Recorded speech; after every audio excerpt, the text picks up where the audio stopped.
তো মিষ্টি তৈরি করে ফেলেছি, কেমন হয়েছে বলো? মিষ্টি রসের মধ্যে দুটো মাছি মশা পড়ে থাকবে তবে না মিষ্টি।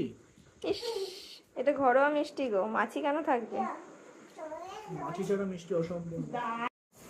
বেশ মজা লেগেছে রসগোল্লা বানানোর জন্য। আজকে আবার ট্রাই করলাম রসগোল্লা। আজকেরগুলো বেশ ভালোই ফুলছে,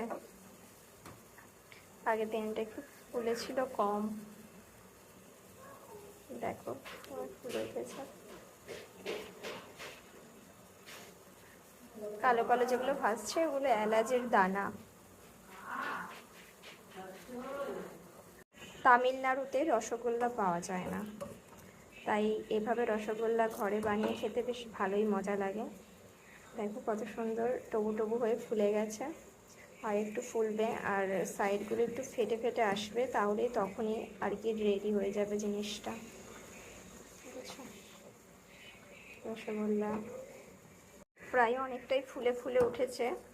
এবার আমি আর 2 মিনিট রেখে গ্যাসটা বন্ধ করে দেবো, দিয়ে আমি মিষ্টির যে শিরাটা বানিয়ে রেখেছি সেটার মধ্যে এগুলোকে ডুবিয়ে দেবো। এলাচের দানা নরম নরম হয়েছে আর ফুলে উঠেছে। এবার আমি ফ্লেমটা অফ করে দিয়েছি। আর এই যে মিষ্টিগুলো, এবার এগুলোকে আমি মিষ্টির শিরায় ডোবাবো। দেখো আমি বানিয়ে রেখেছি এখানে অলরেডি, একটু অল্প করেই বানিয়েছি। দেখো এটার মধ্যে এবার আমি ডুবিয়ে রাখবো। হয়ে গেছে মিষ্টি, এবার খেয়ে দেখবো কেমন হয়েছে।